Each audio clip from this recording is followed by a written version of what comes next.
खरीफ season की तैयारियां शुरू होते ही किसानों के लिए एक बड़ी चिंता सामने आ गई है।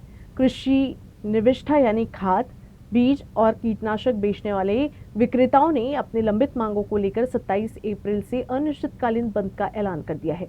सरकार की ओर से कोई ठोस निर्णय नहीं लिए जाने से विक्रेताओं में भारी नाराजगी है। अगर ये बंद होता है तो इसका सीधा असर किसानों पर पड़ सकता है। अमरावती में कृषि निविष्ठा विक्रेताओं ने 27 अप्रैल से अनिश्चितकालीन बंद का इशारा दिया है।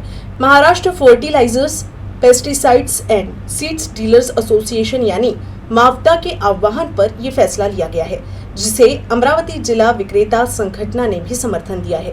विक्रेताओं की मुख्य मांगों में कंपनियों द्वारा खाद की जबरन लीकिंग बंद करना, एचटीबीटी बीजों की तस्करी रोकना और सारथी पोर्टल ऐप का उपयोग विक्रेताओं पर अनिवार्य न करना शामिल है। इसके साथ ही बीजों के नमूने फेल होने पर विक्रेताओं को आरोपी बनाने की बजाय गवाह बनाने और गुणवत्ता जांच के लिए गए नमूनों की राशि वापस करने की भी मांग की गई। विक्रेताओं का कहना है कि उन्होंने कई बार सरकार और कृषि विभाग को निवेदन सौंपे, लेकिन अब तक कोई ठोस कदम नहीं उठाया गया। इसी के चलते विक्रेताओं में असंतोष बढ़ता जा रहा है। संगठन ने चेतावनी दी है कि अगर 8 दिनों के भीतर उनकी मांगों पर निर्णय नहीं लिया गया तो 27 अप्रैल से राज्य भर में अनिश्चितकालीन बंद किया जाएगा, जिससे खरीफ सीजन की तैयारियां प्रभावित हो सकती है। मावदा संघटनेने जे 27 एप्रिल 2026 पासून बेमुदत बंदचे जे आवाहन केलेले आहे, त्याच्या विविध मागण्यासाठी आम्ही शासनाकडे अनेक वेळा त्याचा पाठपुरावा केला, पण आम्हाला पाहिजे तसा प्रतिसाद शासनाकडून मिळाला नाही। या प्रमुख मागण्या ज्या आमच्या आहेत, ज्या महाराष्ट्राच्या जवळजवळ 70 ते 1 लाख कृषी केंद्र याच्यामध्ये समाविष्ट आहे त्याच्या याच्यामध्ये।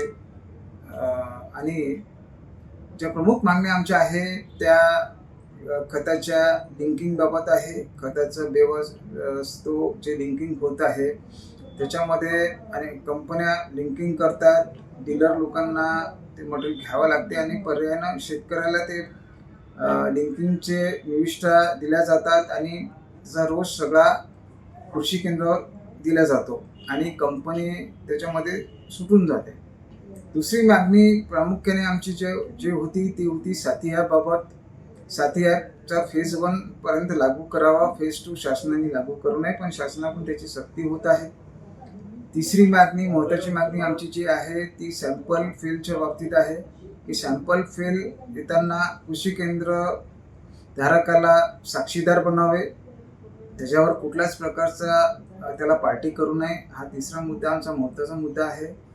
चौथा मुद्दा आमचा, शासनाकडे आमचे अनेक वर्षापासून जे सॅम्पलचे पैसे अडकलेले आहेत ते आम्हाला वापस मिळावेत किंवा त्याचं जे काही अनेक वर्षापासून महाराष्ट्रभरातून करोडो रुपयाचा राशी त्याच्यामध्ये आहे ती सुद्धा परत मिळावी, ही आमची प्रामुख्याने चौथी मागणी आहे।